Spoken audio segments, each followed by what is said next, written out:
Las leyes del éxito. Lección 1. La mente maestra. El fluido vibrante de la materia. En cada partícula de materia hay un fluido invisible o fuerza que hace que los átomos giren unos alrededor de otros a una tasa de velocidad inconcebible. Este fluido es una forma de energía que nunca ha sido analizada. Hasta el momento ha desconcertado a toda la comunidad científica. Muchos científicos creen que es la misma energía que lo que llamamos electricidad. Otros prefieren llamarlo vibración. Algunos investigadores creen que la velocidad con la que se mueve esta fuerza, llámala como quieras, determina en gran medida la naturaleza de la apariencia visible hacia el exterior de los objetos físicos del universo. Una velocidad de vibración de esta energía fluida provoca lo que se conoce como sonido. El oído humano puede detectar solo el sonido, que se produce a través de 32.000 a 38.000 vibraciones por segundo. A medida que la tasa de vibraciones por segundo aumenta por encima de lo que llamamos sonido, empiezan a manifestarse en forma de calor.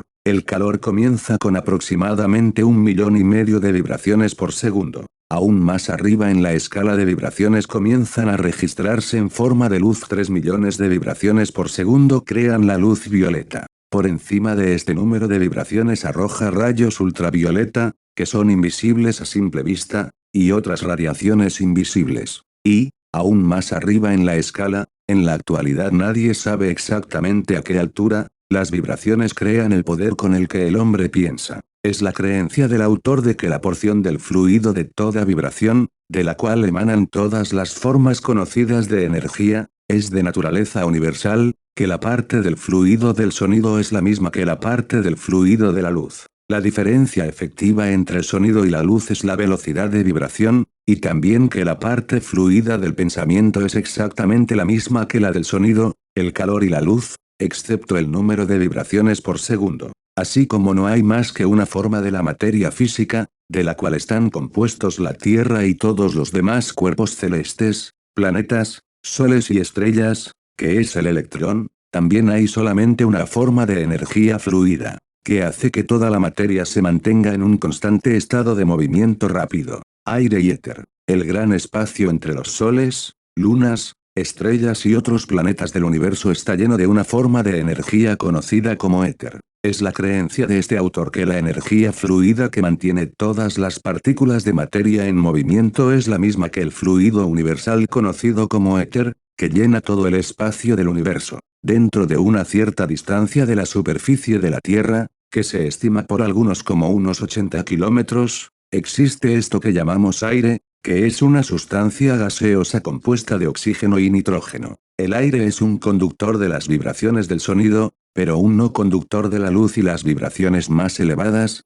que son transportados por el éter. El éter es un conductor de todas las vibraciones desde el sonido al pensamiento. El aire es una sustancia localizada, que lleva a cabo, en general, el servicio de la alimentación de todos los animales y plantas de oxígeno y nitrógeno, sin la cual no podrían existir. El nitrógeno es una de las principales necesidades de la vida vegetal y el oxígeno es uno de los pilares de la vida animal. Cerca de la cima de montañas muy altas el aire se vuelve muy ligero, ya que contiene muy poco nitrógeno, que es la razón por la cual la vegetación no puede existir allí. Por otro lado, el aire ligero que encontramos en altas altitudes consiste en gran parte de oxígeno, que es la principal razón por qué los pacientes tuberculosos se les envía a zonas altas. Prestar un servicio mayor del que se le paga por hacer, y al poco tiempo le pagarán por más de lo que hace. La ley de rendimientos crecientes se encarga de esto. Pese a lo breve de esta exposición acerca de las moléculas,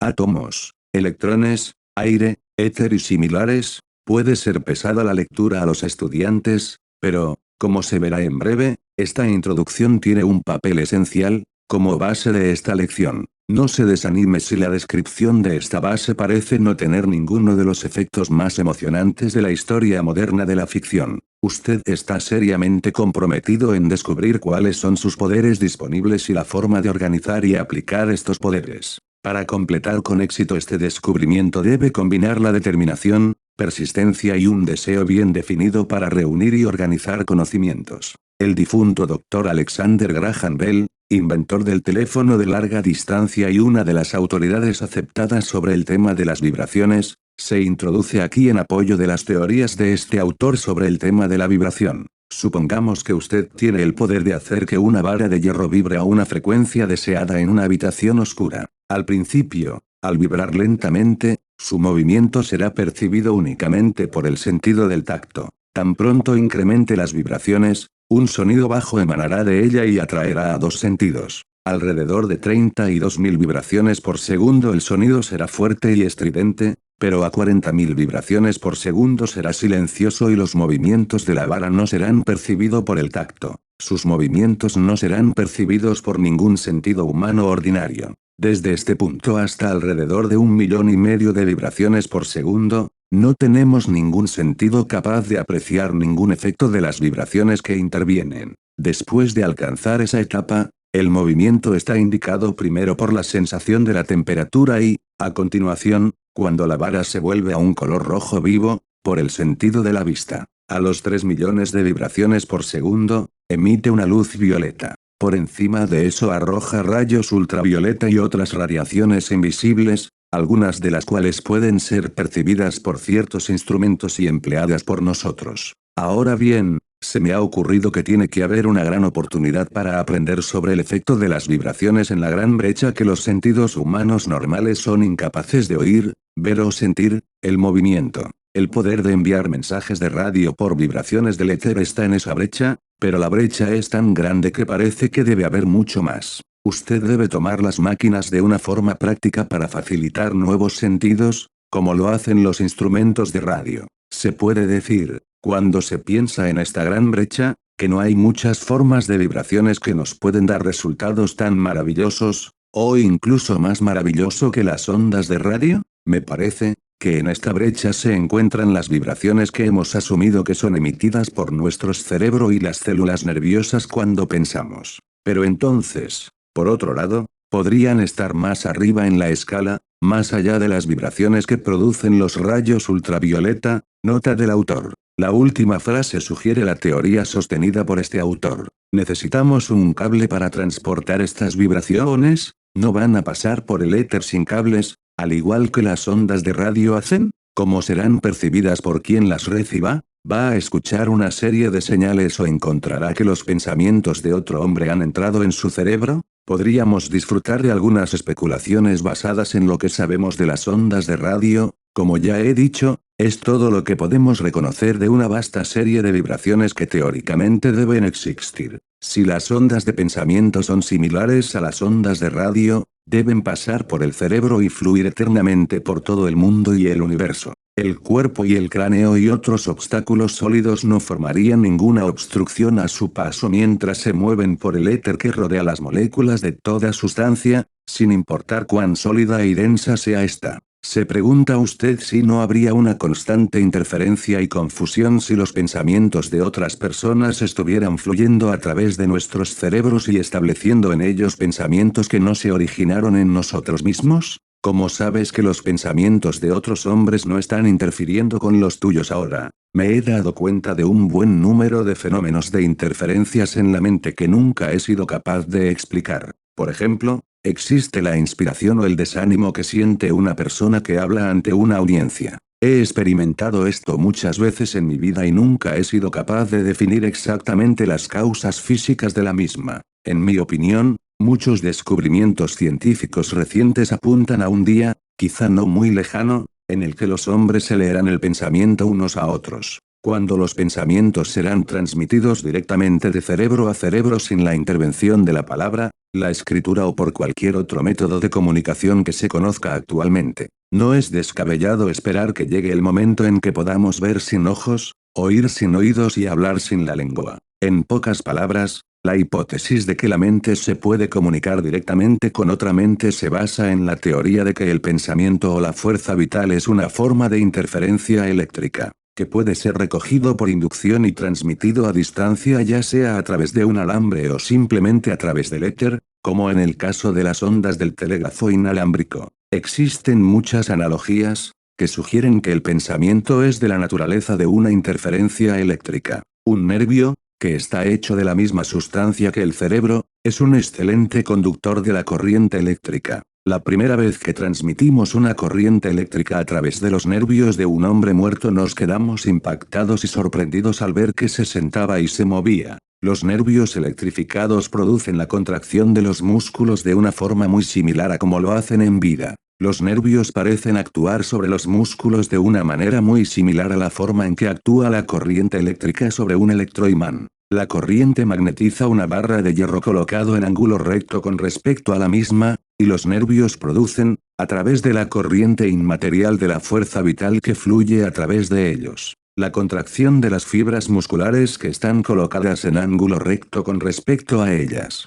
Sería imposible citar las numerosas razones por las que el pensamiento y la fuerza vital pueden ser consideradas de la misma naturaleza que la electricidad. La corriente eléctrica se lleva a cabo como un movimiento ondulatorio del éter, la sustancia hipotética que llena todo el espacio e impregna todas las sustancias. Creemos que debe haber éter porque sin él la corriente eléctrica no pasaría a través de un vacío, ni la luz del sol a través del espacio. Es razonable creer que únicamente un movimiento ondulatorio de carácter similar puede producir los fenómenos del pensamiento y de la fuerza vital. Podemos dar por sentado que las células del cerebro actúan como una batería y que la corriente producida fluye por los nervios. Pero, ¿se acaba ahí? ¿Acaso no salen del cuerpo en oleadas que fluyen alrededor del mundo entero sin ser percibidas por nuestros sentidos? Del mismo modo que las ondas electromagnéticas pasaban desapercibidos antes de que Hertz y otros descubrieran su existencia. Toda mente es una estación transmisora y una estación receptora. Este autor ha demostrado, en demasiadas ocasiones para ser enumeradas, al menos para su propia satisfacción, que cada cerebro humano es tanto una estación transmisora, como una estación receptora de vibraciones de frecuencia del pensamiento. Todo fracaso es una bendición disfrazada, siempre que se enseñe alguna lección necesaria que uno no podría haber aprendido sin él. La mayoría de los llamados fracasos solo son derrotas temporales. Si esta teoría resultara ser un hecho, y se pudieran establecer métodos de control razonable, imagine el papel que jugaría en la recopilación, clasificación y organización de conocimientos. La posibilidad, incluso la probabilidad, de una realidad así, consterna la mente del hombre. Thomas Paine fue una de las grandes mentes del periodo revolucionario americano. A él, quizá más que a cualquier otra persona, le debemos tanto el inicio como el final feliz de la revolución. Porque fue su aguda mente que ayudó a redactar la Declaración de Independencia y en persuadir a los firmantes de ese documento para traducirlo en términos de la realidad. Al hablar de la fuente de su gran almacén de conocimientos, Paine lo describió así: cualquier persona que haya hecho observaciones sobre el estado de progreso de la mente humana, mediante la observación de su propia mente, solo puede haber constatado que hay dos clases distintas de lo que se llama pensamientos: los que producimos nosotros mismos a través de la reflexión y la acción de pensar, y los que llegan a la mente de forma espontánea. Siempre he seguido la regla de tratar estos visitantes voluntarios con cortesía, teniendo cuidado de examinar, de la mejor manera posible, si era importante albergarlos, y de ellos he adquirido prácticamente todos los conocimientos que tengo. En cuanto al aprendizaje que cualquier persona obtiene de la educación escolar, este sirve solo como un pequeño capital, para encaminarla a que empiece en el aprendizaje por sí mismo posteriormente. Toda persona erudita es, finalmente, su propio maestro. La razón de esto es que los principios no pueden ser grabadas en la memoria, su lugar de residencia mental es el entendimiento, y nunca es tan duradera como cuando empiezan por la concepción. En las palabras anteriores, Paine, el gran patriota y filósofo estadounidense, describe una experiencia que en un momento u otro es la experiencia de cada persona. ¿Quién es tan desafortunado como para no haber recibido pruebas positivas de que los pensamientos e incluso ideas completas aparecen en la mente provienen de fuentes externas? ¿Qué medios de transporte hay para esos visitantes, si no es el éter? El éter llena el interespacio del universo. Es el medio de transporte para todas las formas conocidas de vibración como el sonido, la luz y el calor. ¿Por qué no habría de ser, también, el medio de transmisión de la vibración del pensamiento? Cada mente, o todo cerebro, está directamente conectados con todos los cerebros por medio del éter. Cada pensamiento emitido por todos los cerebros pueden ser recogido inmediatamente e interpretados por todos los otros cerebros que estén en buena relación con el cerebro emisor. Este autor está tan seguro de ello como que la fórmula química H2O producirá agua. Imagínese, si puede, lo que una parte de este principio desempeña en todos los ámbitos de la vida. Tampoco es la probabilidad de que el éter es un transmisor del pensamiento de una mente a otra la más asombrosa de sus actuaciones. Es la creencia de este autor que cada vibración de pensamiento liberado por cualquier cerebro es recogido por el éter, y se mantiene en movimiento en ondas de longitud indirectas que se corresponden en longitud con la intensidad de la energía utilizada en su emisión, que estas vibraciones se mantienen en movimiento para siempre, que son una de las dos fuentes de las cuales emanan los pensamientos que aparecen en la mente de la otra persona, siendo la otra un contacto directo e inmediato a través del éter con el cerebro que libera la vibración de pensamiento. Por lo tanto, se verá que, si esta teoría es cierta, el espacio ilimitado de todo el universo es ahora y continuará siendo, literalmente, una biblioteca mental en la cual se puede encontrar todos los pensamientos liberados por la humanidad. El autor está aquí sentando las bases para una de las hipótesis más importantes enumeradas en la lección titulada Confianza en sí mismo, un hecho que el estudiante debe tener en cuenta cuando se acerca a esa lección. Esta es una lección de conocimiento organizado. La mayor parte de los conocimientos útiles a la que la raza humana se ha convertido en el heredero, se han conservado y registrados con precisión en la Biblia de la naturaleza. Al repasar de nuevo las páginas de esta Biblia inalterable, el ser humano ha leído la historia de la magnífica lucha a partir de la cual la actual civilización se ha desarrollado. Las páginas de esta Biblia se componen de los elementos físicos de los que la Tierra y otros planetas se componen, y del éter que llena todo el interespacio. Al repasar las páginas escritas en piedra y cubiertas cerca de la superficie de la Tierra en la que vive, el ser humano ha descubierto los huesos, esqueletos, huellas y otras evidencias inconfundibles de la historia de la vida animal en la Tierra, colocadas allí para iluminarlo y orientarlo de la mano de la madre naturaleza a lo largo de periodos de tiempo increíbles. La evidencia es clara e inequívoca. Las grandes páginas de piedra de la Biblia de la naturaleza que se encuentran en esta tierra y las interminables páginas de esa Biblia representados por el éter, en la que todos los pensamientos humanos del pasado han sido grabados, constituyen una auténtica fuente de comunicación entre el Creador y el hombre. Esta Biblia se inició antes de que el hombre hubiera llegado a la etapa de pensamiento, de hecho, fue antes de que alcanzara el estado de desarrollo de las amebas, animal de una sola célula. Esta Biblia está por encima y más allá del poder de modificación humano. Además, no cuenta su historia en las antiguas lenguas muertas o jeroglíficos de razas salvajes, sino en un lenguaje universal que todos los que tienen ojos pueden leer. La Biblia de la naturaleza, de la cual hemos obtenido todos los conocimientos dignos de conocer,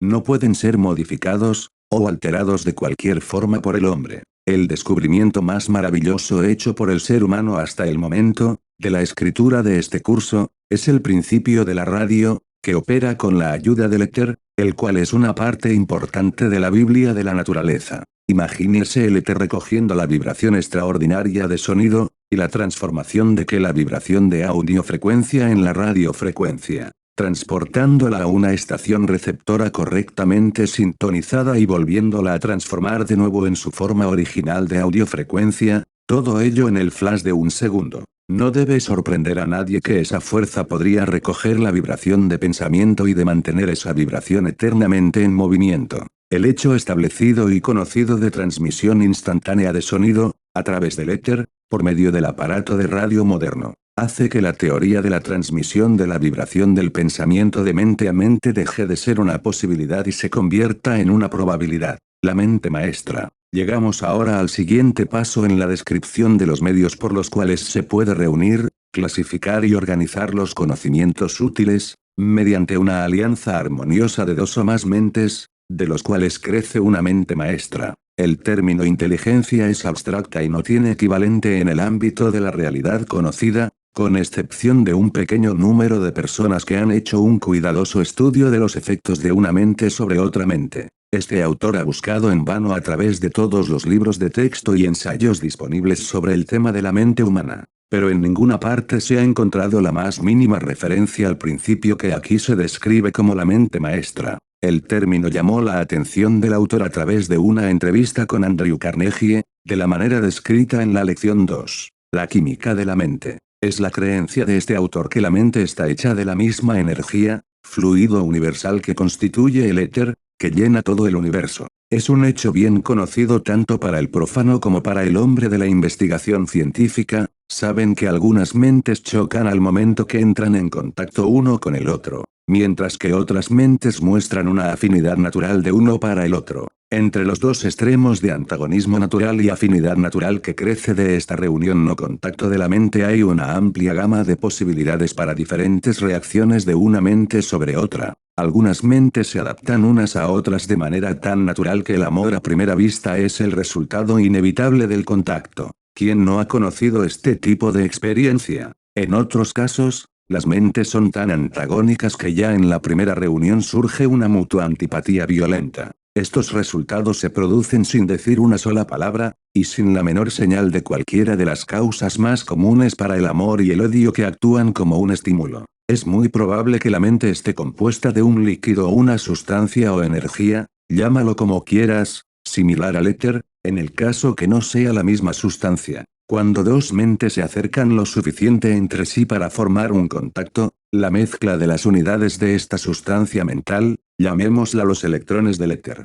pone en marcha una reacción química y comienza vibraciones que afectan a los dos individuos grata o desagradablemente, según sea el caso. El efecto del encuentro de dos mentes es obvio hasta para el observador más casual. Todo efecto debe tener una causa. ¿Qué podría ser más razonable que sospechar que la causa del cambio en la actitud mental entre dos mentes que acaban de entrar en contacto cercano no es otro que la alteración de los electrones o unidades de cada una de ellas en el proceso de reordenación de sí mismos en el nuevo campo creado por dicho contacto? Creer en lo heroico producen héroes. Disraeli. A los efectos de sentar unas bases sólidas para esta lección, hemos recorrido un largo camino hacia el éxito, admitiendo que en encuentro entre dos mentes, o el hecho de que entren en contacto, producen en cada una de ellas un cierto efecto perceptible o estado de ánimo bastante diferente de la que existe inmediatamente anterior al contacto. Si bien es deseable, no es necesario conocer cuál es la causa de esta reacción de una mente sobre otra.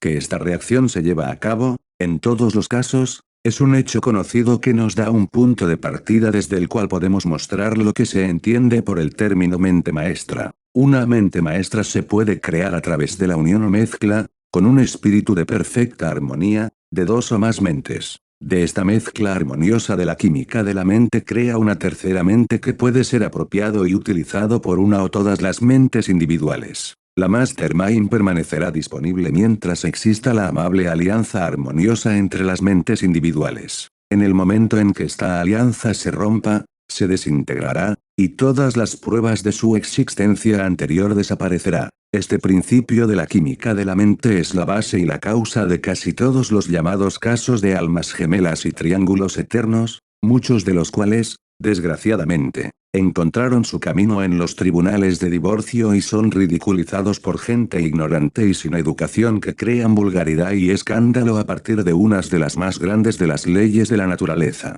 Todo el mundo civilizado sabe que los 2 o 3 primeros años de la asociación después del matrimonio a menudo se caracterizan por un gran desacuerdo, de una naturaleza más o menos insignificante. Estos son los años de ajuste. Si el matrimonio sobrevive a ellos, estará más que apto para convertirse en una alianza permanente. Ninguna persona casada con experiencia negarán estos hechos. Una vez más vemos el efecto sin entender la causa. Mientras que hay otras causas que contribuyen a ello, sin embargo, en general, la falta de armonía durante estos primeros años de matrimonio se debe a la lentitud de la química de las mentes para mezclarse con armonía. Dicho de otra manera, los electrones o unidades de la energía llamada la mente son a menudo poco amables y poco antagónicos en el primer contacto, pero, a través de la relación constante se adaptan paso a paso a sí mismos en armonía. Salvo en casos excepcionales en los que la asociación tiene el efecto opuesto y desemboca, tarde o temprano, a una hostilidad abierta entre estas unidades. Es un hecho bien conocido que cuando un hombre y una mujer han vivido juntos durante 10 o 15 años, se convierten prácticamente indispensables el uno al otro, aunque es posible que no haya ni la más mínima evidencia del estado de la mente llamado amor. Por otra parte, esta asociación y la relación sexual no solo desarrolla una afinidad natural, entre las dos mentes, sino que, de hecho, hace que las dos personas adquieran una expresión facial similar y que se parezcan entre sí estrechamente en muchos otros aspectos. Cualquier analista competente de la naturaleza humana puede encontrarse dentro de una multitud de gente extraña y encontrar a la esposa de un hombre después de que éste le haya sido presentado. La expresión de los ojos, el contorno de la cara y el tono de las voces de las personas que se han estado en matrimonio durante mucho tiempo, se convierten a un grado notablemente similar. Tan marcado es el efecto de la química de la mente humana que cualquier orador experimentado puede interpretar rápidamente la manera en que sus declaraciones son aceptadas por la audiencia. El antagonismo en la mente de una sola persona en una audiencia de 1000 personas puede ser fácilmente detectado por el orador que ha aprendido a sentir y registrar los efectos del antagonismo.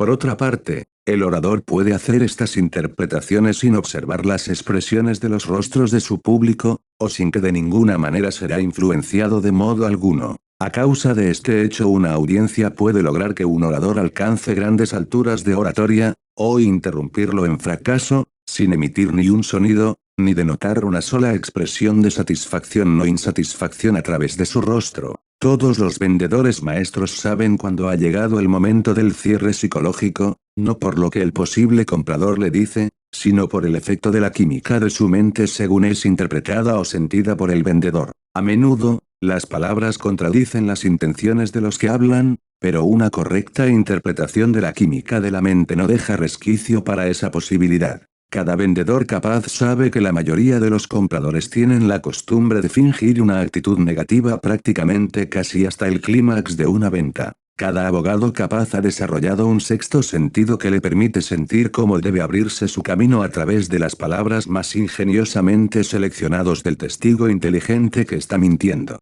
e interpretar correctamente aquello que está pensando, mediante la química de la mente. Muchos abogados han desarrollado esta habilidad sin conocer el origen real de la misma, sino que poseen la técnica sin la comprensión científica sobre la que se basa. Muchos vendedores han hecho lo mismo. Quien esté bien dotado en el arte de interpretar correctamente la química de las mentes de los demás puede, en sentido figurado, entrar por la puerta principal de la mansión de cualquier mente y explorar todo el edificio, teniendo en cuenta todos los detalles, y volver a salir teniendo una imagen completa del interior de la casa, sin que el propietario se entere de que ha recibido un visitante. En la lección sobre el pensamiento correcto, veremos que se puede dar un uso muy práctico a este principio, con referencia al principio de la química de la mente. Aquí se menciona simplemente como un acercamiento a los puntos más importantes de esta lección. Ya se ha dicho suficiente como introducir el principio de la química de la mente, y para demostrar, con la ayuda de las propias experiencias cotidianas y observaciones al azar del propio estudiante, que en cuanto dos mentes se acercan se produce un cambio de mentalidad notable en ambas, que algunas veces se registra como antagonismo y en otros momentos se registra como simpatía. Cada mente tiene lo que podría denominarse un campo eléctrico. La naturaleza de este campo varía, dependiendo del estado de ánimo de la mente individual que está detrás, y de la naturaleza de la química mental creada por el campo. Se cree que este autor considera que la condición normal o natural de la química de cualquier mente individual es el resultado de su herencia física más la naturaleza de los pensamientos que han dominado esa mente. Y toda mente está continuamente cambiando en la medida en que la filosofía del individuo y los hábitos generales de pensamiento de la persona modifican la química de su mente. Estos principios que el autor cree que son ciertos. Es un hecho conocido que cualquier persona puede cambiar voluntariamente la química de su mente, haciendo que atraiga o repela a todos aquellos con quienes entra en contacto. Dicho de otra manera, cualquier persona puede asumir una actitud mental, que atraerá y agradará a los demás, o los repelerá y antagonizará con ellos, y esto sin la ayuda de palabras, expresiones faciales u otra forma de movimientos corporales o ademanes. Ahora vuelva a la definición de una mente maestra. Una mente que surge de la combinación y coordinación de dos o más mentes, en un espíritu de perfecta armonía y que se captura el significado completo de la palabra armonía, como se utiliza aquí. Dos mentes no se mezclan ni pueden ser coordinadas a menos que el elemento de armonía perfecta esté presente, que es donde reside el secreto del éxito o el fracaso de prácticamente todas las empresas y asociaciones sociales. Cada gerente de ventas y cada comandante militar y cada líder en cualquier otro ámbito de la vida comprende la necesidad de un espíritu de cuerpo, un espíritu de comprensión mutuo y cooperación comunes, para la consecución del éxito. Este espíritu común de armonía de propósito se obtiene mediante la disciplina, voluntaria o forzada, de una naturaleza tal que las mentes individuales se convierten en una mezcla llamada mastermind, por el cual se entiende que la química de las mentes individuales se modifica de tal manera que éstas se combinan y fusionan como si fuesen una sola. Los métodos por los que este proceso de unión se lleva a cabo son tan numerosos como las personas implicadas en las diversas formas de liderazgo. Cada líder tiene su propio método de coordinación de las mentes de sus seguidores. Uno utilizará la fuerza, otras la persuasión, uno jugará con el temor de las penalidades, mientras que otros juegan con recompensas, con la finalidad de reducir las mentes individuales de un grupo determinado de personas a un punto en que se puedan mezclar y formen una mente común. El estudiante no tendrá que buscar profundamente en la historia del arte de gobernar, la política, los negocios o las finanzas, para descubrir la técnica empleada por los líderes en estos campos en el proceso de mezcla de la mente de los individuos en una mente de las masas. Sin embargo, los realmente grandes líderes del mundo, han sido proporcionados por la naturaleza con una combinación de la química de la mente favorable como núcleo de atracción para otras mentes. Napoleón fue un notable ejemplo de un hombre que poseía el tipo magnético de la mente que tenía una tendencia muy decidido a atraer a todas las mentes con las que entró en contacto. Los soldados siguieron a Napoleón a una muerte segura y sin inmutarse, debido a la naturaleza o impulsando la atracción de su personalidad, y que la personalidad no era nada más ni menos que la química de su mente. Si usted no cree en la cooperación, mire lo que pasa con un carro que pierde una rueda. Ningún grupo de mentes puede combinarse para formar una mente maestra si uno de los individuos de dicho grupo posee una mente extremadamente negativa y repelente. Las mentes negativas y positivas no se mezclarán en el sentido aquí descrito como un mastermind. La falta de conocimiento de este hecho ha llevado a muchos líderes a una derrota, de lo contrario, habría sido un líder capaz. Cualquier líder capaz que entiende este principio de la química de la mente puede mezclar temporalmente la mente de prácticamente cualquier grupo de personas, de tal forma que represente una mente común, pero la composición se desintegrará prácticamente en el mismo momento en que la presencia del líder se retira del grupo. Las organizaciones de mayor éxito de ventas de seguros de vida y otras fuerzas de ventas se reúnen una vez a la semana, o más a menudo, con el propósito ¿de qué? Con el propósito de unir las mentes individuales en una mente maestra que, durante un número limitado de días, servirá de estímulo a las mentes individuales. Puede ser, y generalmente es cierto que los líderes de estos grupos no entienden lo que realmente ocurre en estas reuniones, que suelen llamarse reuniones de impulso. La rutina de este tipo de reuniones por lo general se dedica a las conversaciones por el líder y otros miembros del grupo, y de vez en cuando de alguien fuera del grupo. Mientras tanto, las mentes de las personas que están en contacto entre sí, se recargan. El cerebro de un ser humano puede ser comparado con una batería eléctrica, ya que se sentirá agotado o descargado, haciendo que el propietario del mismo se sienta abatido, desanimado y falto de impulso. ¿Quién es tan afortunado que nunca ha tenido tal sentimiento? El cerebro humano, cuando se encuentra en este estado de agotamiento, debe ser recargado, y la manera en que esto se hace es a través del contacto con una mente o más mentes vitales. Los grandes líderes entienden la necesidad de este proceso de recarga, y, por otra parte, entienden cómo lograr este resultado. Este conocimiento es la principal característica que distingue a un líder de un seguidor. Afortunada es la persona que entiende este principio, lo suficientemente bien como para mantener su cerebro vitalizado o recargado poniéndose en contacto periódicamente con una mente más vital.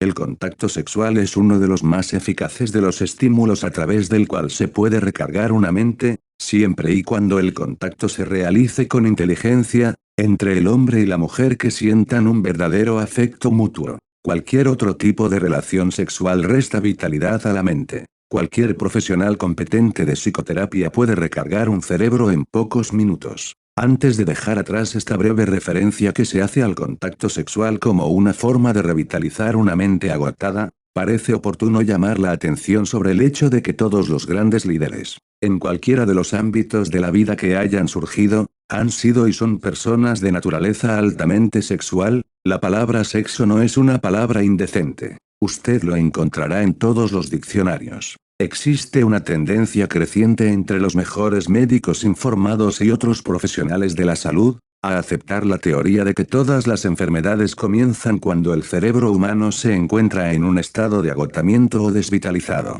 Dicho de otra manera, es un hecho conocido que una persona que tiene un cerebro perfectamente vitalizado es prácticamente, o totalmente, inmune a todo tipo de enfermedad. Cada profesional de la salud inteligente, de cualquier escuela o de cualquier tipo, sabe que en todos los casos en que se produce una curación, es la naturaleza o la mente la que cura la enfermedad. Las medicinas, la fe, la imposición de manos, la quiropráctica, la osteopatía y todas las otras formas de estímulo exterior no son más que ayudas artificiales a la naturaleza, o, para decirlo correctamente, meros métodos para poner en marcha la química de la mente a fin de que se reajusten las células y tejidos del cuerpo, revitalice el cerebro y por lo demás, haga que la máquina humana funcione normalmente. Hasta el médico más ortodoxo reconoce la verdad de esta afirmación. Entonces, ¿cuáles pueden ser las posibilidades de los futuros desarrollos en el campo de la química de la mente? A través del principio de la mezcla armoniosa de las mentes se puede disfrutar de una salud perfecta. Con la ayuda de este mismo principio, se puede desarrollar el poder suficiente para resolver el problema de la presión económica que afecta constantemente a todas las personas. Podemos juzgar las posibilidades futuras de la química mental haciendo un inventario de sus logros del pasado. Teniendo en cuenta el hecho de que estos logros han sido en gran parte el resultado del descubrimiento accidental y de la reunión accidental de unas mentes, nos estamos acercando al momento en que el profesorado de las universidades enseñarán la química de la mente del mismo modo que actualmente se enseñan otras materias. Mientras tanto, el estudio y la experimentación en relación con este tema abren perspectivas de posibilidades para el estudiante individual.